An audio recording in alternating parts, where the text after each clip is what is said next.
नमस्कार। दिन भर की बड़ी खबरों में आपका स्वागत है। मैं हूं शिवानी। आज की खबरों में बात होगी एटम के बाद अब हाइड्रोजन और नाइट्रोजन की बारी। राहुल ने मोदी शाह की बढ़ाई धड़कने की।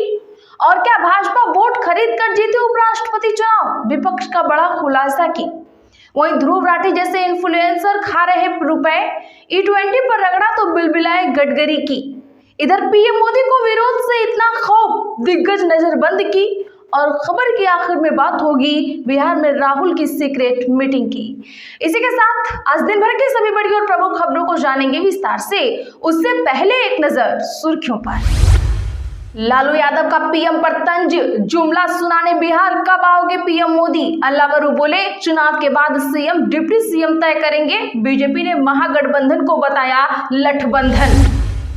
कैबिनेट मंत्री का बीजेपी प्रधान जाखड़ पर पलटवार। मिंडिया बोले यदि मुझे नहीं जानते तो पंजाब को क्या प्यार करेंगे। 3 लाख वोटरों ने चुनकर भेजा है।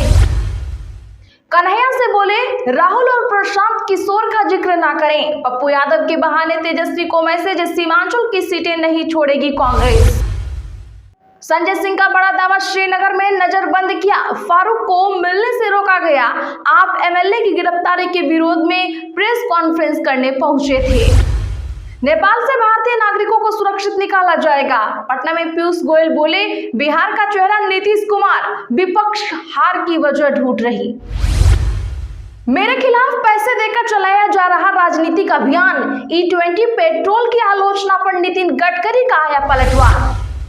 उपराष्ट्रपति चुनाव में क्रॉस वोटिंग विवाद को लेकर टीएमसी बोली बीजेपी ने विपक्षी सांसदों को 15 से 20 करोड़ रुपए में खरीदा। भाजपा ने कहा इंडिया गठबंधन में फूट। सीआरपीएफ बोली राहुल गांधी सुरक्षा प्रोटोकॉल नहीं मानते। कांग्रेस अध्यक्ष खड़गे को लेटर लिखा, बिना बताए विदेश जाते हैं। 9 महीने में 6 बार चले गए। राहुल गांधी बोले वोट चोरी के विस्फोटक सबूत देंगे। रायबरेली में कहा हाइड्रोजन बम आएगा तो अब सब कुछ साफ हो ही जाएगा। नेपाल में फंसे भारतीयों की आप बीती। 3 दिन से एयरपोर्ट में कैद। लोग बोले हर तरफ फायरिंग, भूखे मरने की नौबत आई। बस पर भी हुई पत्थरबाजी। बिहार विधानसभा चुनाव के साथ ही जम्मू और कश्मीर में भी उपचुनाव की बारी। 4 राज्यसभा सीटों पर भी बीजेपी की है नजर। आरएसएस चीफ मोहन भागवत का आज 75वां जन्मदिवस।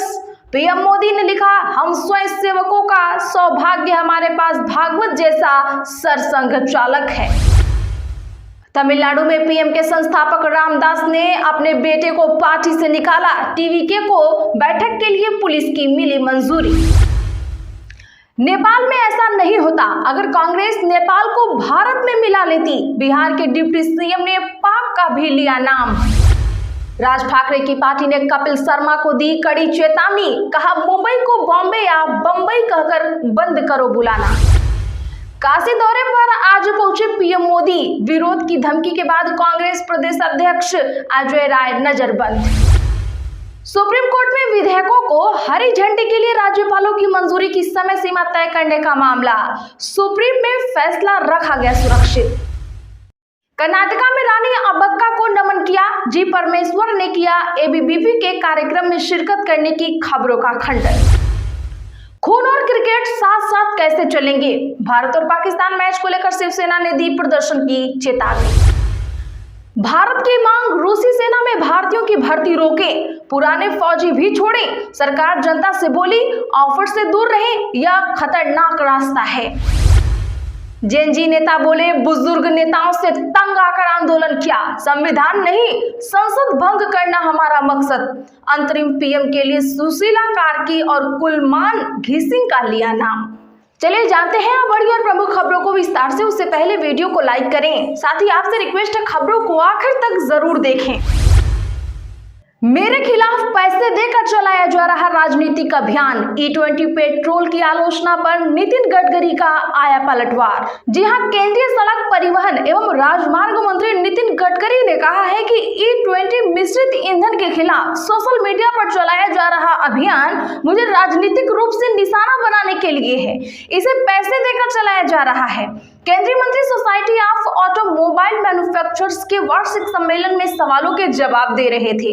यहाँ उनसे पेट्रोल में इथेनॉल के मिश्रण से जुड़े चिंताओं के बारे में पूछा गया था। मंत्री ने कहा, जिस तरह आपका उद्योग काम करता है उसी तरह राजनीति भी काम करती है। सोशल मीडिया अभियान सशुल्क था, यह मुझे राजनीतिक रूप से निशाना बनाने के लिए था, इसमें कोई तथ्य नहीं है, सब कुछ स्पष्ट है।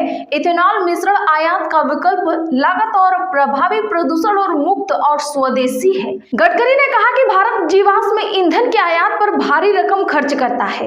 उन्होंने पूछा कि क्या जीवाश्म ईंधन की आयात को कम करने और बचाई गई राशि को भारतीय अर्थव्यवस्था में लगाने का प्रयास करना आर्थिक रूप से एक अच्छा कदम नहीं है। तो दर्शकों, जब तारीफ हो रही थी तो कोई बात नहीं थी, जब आलोचना हुई तो मिर्ची लग गई। इस पर आपका क्या कहना है, कमेंट जरूर करिए। राहुल गांधी बोले, वोट चोरी के विस्फोटक सबूत देंगे। रायबरेली में कहा, हाइड्रोजन बम आएगा तो सब कुछ साफ हो जाएगा। दरअसल बता दें कि आज रायबरेली में कांग्रेस सांसद राहुल गांधी ने कहा, हम गारंटी करके वोट चोरी के सबूत देने वाले हैं, हम और डायनामिक विस्फोटक सबूत देंगे। भाजपा के लोग इरिटेट हो रहे हैं। मैं कहना चाहता हूं कि इरिटेट मत होइए, क्योंकि हाइड्रोजन बम आएगा तो सब कुछ साफ हो जाएगा। उन्होंने कहा, पूरे देश में वोट चोर गद्दी छोड़ का नारा चल रहा है, यह आग जैसा फैल रहा है, यह सच्चाई है। वोट चोरी करके सरकारें बन रही है। महाराष्ट्र, कर्नाटक और हरियाणा के इलेक्शन में वोट चोरी हुई है। हमने कर्नाटक सेंट्रल का ब्लैक एंड व्हाइट सबूत दिया है। राहुल गांधी 2 दिवसीय रायबरेली दौरे पर आए हुए थे। यहाँ उन्होंने दिशा जिला विकास समन्वय एवं अनुश्रवण समिति की बैठक के बाद मीडिया से बातचीत की। संजय सिंह का बड़ा दावा, श्रीनगर में किया गया नजरबंद, फारूक को मिलने से रोका गया। बता दें कि आप सांसद संजय सिंह आज विधायक महराज मलिक की पीएसए के तहत गिरफ्तारी का विरोध करने श्रीनगर पहुंचे थे। वे यहां प्रेस कॉन्फ्रेंस करने वाले थे, लेकिन पुलिस ने उन्हें गेस्ट हाउस में ही नजरबंद कर दिया और मीडिया से बात तक नहीं करने दी। जब इसका पता जम्मू कश्मीर के पूर्व मुख्यमंत्री फारूक अब्दुल्ला को पता चला तो उनसे मिलने सरकारी गेस्ट हाउस वो पहुंचे, लेकिन पुलिस ने उन्हें मिलने ही नहीं दिया। संजय सिंह ने गेट पर आकर उनसे मुलाकात की। दरअसल आपके जम्मू कश्मीर इकाई के अध्यक्ष और डोडा सीट से विधायक मलिक को 8 सितंबर को सार्वजनिक व्यवस्था भंग करने के आरोप में पब्लिक सिक्योरिटी एक्ट के तहत हिरासत में लिया गया था। बाद में उन्हें कठुआ जिला जेल में बंद कर दिया गया था। उनकी गिरफ्तारी के विरोध में 4 दिनों से प्रदर्शन जारी है। उपराष्ट्रपति चुनाव में क्रॉस वोटिंग विवाद, टीएमसी बोली, बीजेपी ने विपक्षी सांसदों को 15 से 20 करोड़ रुपए में खरीदा। एक बड़ी खबर सामने आई है दर्शकों, उपराष्ट्रपति चुनाव में विपक्षी सांसदों के क्रॉस वोटिंग मामले में विवाद शुरू हो गया है।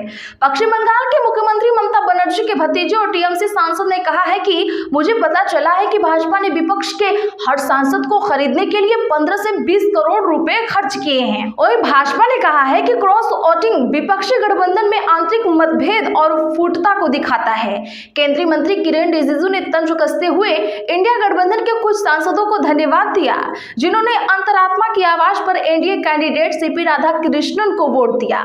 दरअसल भाजपा का दावा है कि विपक्षी दलों की तरफ से 15 क्रॉस वोटिंग भी हुई है और कुछ विपक्षी सांसदों ने जानबूझकर अमान्य वोट डाले। वोटिंग के बाद विपक्ष ने अपने सभी 315 सांसद एकजुट होने का दावा किया, लेकिन वही इंडिया गठबंधन के वरिष्ठ नेता अरविंद सावंत शिवसेना ने कहा, जिन सांसदों ने वोट अमान्य किए, क्या वे पढ़े लिखे हैं या मूर्ख? क्या उन्होंने अपनी अंतरात्मा से वोट दिया या उनके वोट खरीदे गए? भाजपा ने विश्वासघात के बीज बोए हैं। सभी एजेंसियां भाजपा की ही गुलाम तो हैं। उन्होंने इन एजेंसियों के दम पर ब्लैकमेल किया होगा। तो दर्शकों, आपको क्या लग रहा है, कमेंट जरूर करिए। लालू यादव का पीएम मोदी पर तंज, बोले जुमला सुनाने बिहार कब आ रहे हो पीएम मोदी। जी हां, बिहार विधानसभा चुनाव को लेकर सियासी बयानबाजी तेज हो गई है। सत्ता पक्ष और विपक्ष एक दूसरे पर लगातार सियासी हमला कर रहे हैं। आज इसी बीच राजद सुप्रीमो लालू यादव ने पीएम मोदी पर तंज कसा। उधर सूत्रों के मुताबिक सीट शेयरिंग होने तक कांग्रेस अभी 243 सीटों पर कैंडिडेट्स की तलाश जारी रखेगी। प्रधानमंत्री नरेंद्र मोदी 15 सितंबर को पूर्णिया आ रहे हैं। वह एयरपोर्ट का उद्घाटन करेंगे। पीएम के बिहार दौरे से पहले राजद सुप्रीमो लालू यादव ने उन पर तंज कसा। उन्होंने एक्स पर मोदी की तस्वीर को शेयर करते हुए लिखा है कि मोदी जी, आप जुमला सुनाने बिहार कब आओगे। बिहार विधानसभा चुनाव के साथ ही जम्मू कश्मीर में भी उपचुनाव की बारी, 4 राज्यसभा सीटों पर भी है नजर। दरअसल बिहार विधानसभा चुनाव की तैयारियां तेज हैं और अगले महीने के अंत तक ऐलान की भी संभावना है। यही नहीं, चुनाव आयोग से सूत्रों का कहना है कि इसके साथ ही जम्मू कश्मीर की 2 विधानसभा सीटों के उपचुनाव भी घोषित किए जा सकते हैं। केंद्र शासित प्रदेश में बीते साल ही चुनाव हुए थे, लेकिन सीएम उमर अब्दुल्ला 2 सीटों से मैदान में उतरे थे। वह दोनों सीटों से जीत गए थे और गांदरबल से ही विधायक बने रहने का फैसला लिया, जबकि बडगाम सीट को छोड़ दी थी। तब से ही गांदरबल की सीट खाली है। इसके अलावा नरगोटा विधानसभा के विधायक देवेंद्र सिंह राणा का निधन हो गया था, जिसके चलते यह सीट भी खाली रही। नेपाल में ऐसा नहीं होता अगर कांग्रेस नेपाल को भारत में मिला लेती। बिहार के डिप्टी सीएम ने दिया चौंकाने वाला बयान। नेपाल में अराजक स्थिति का असर बिहार की सीमावर्ती जिलों तक देखा जा रहा है। मुख्य सचिव ने सीमावर्ती जिलों के साथ बैठक कर अलर्ट रहने को भी कहा है। हालत तो सुधर ही नहीं रहे हैं कि इसी बीच नेपाल की ओर से एक बात वायरल हो रही है। उसने भारत की बात नहीं मानी, इसीलिए उसका ये हाल है। भारतीय जनता पार्टी के बिहार प्रदेश के नेताओं ने भी उन बातों को शेयर किया जो राम का नहीं वह काम का नहीं। मतलब अयोध्या को लेकर नेपाल के रुख की सजा उसे मिल रही है, लेकिन अब बिहार के उप मुख्यमंत्री ने नेपाल की आग में कांग्रेस को भी समेट लिया है। उन्होंने कहा कि अगर कांग्रेस ने भूल नहीं की होती तो आज नेपाल और पाकिस्तान भी भारत का हिस्सा होते और यहाँ की तरह समृद्ध और स्थिर होते। विधेयकों को हरी झंडी के लिए राज्यपालों की मंजूरी की समय सीमा तय करने का मामला, सुप्रीम कोर्ट में फैसला सुरक्षित। जी हां, सुप्रीम कोर्ट ने आज राष्ट्रपति के संदर्भ पर 10 दिनों तक दलीलें सुनने के बाद अपना फैसला सुरक्षित रख लिया। इस संदर्भ में पूछा गया था कि क्या कोई संवैधानिक अदालत राज्य विधानसभाओं की ओर से पारित विधेयकों पर राज्यपालों और राष्ट्रपति की सहमति के लिए समय सीमा तय कर सकती है। तो आज के लिए बस इतना ही। ऐसी ही खबरों के लिए चैनल सब्सक्राइब करें, बगल में घंटी के निशान को जरूर दबा लें, वीडियो को लाइक और शेयर करना ना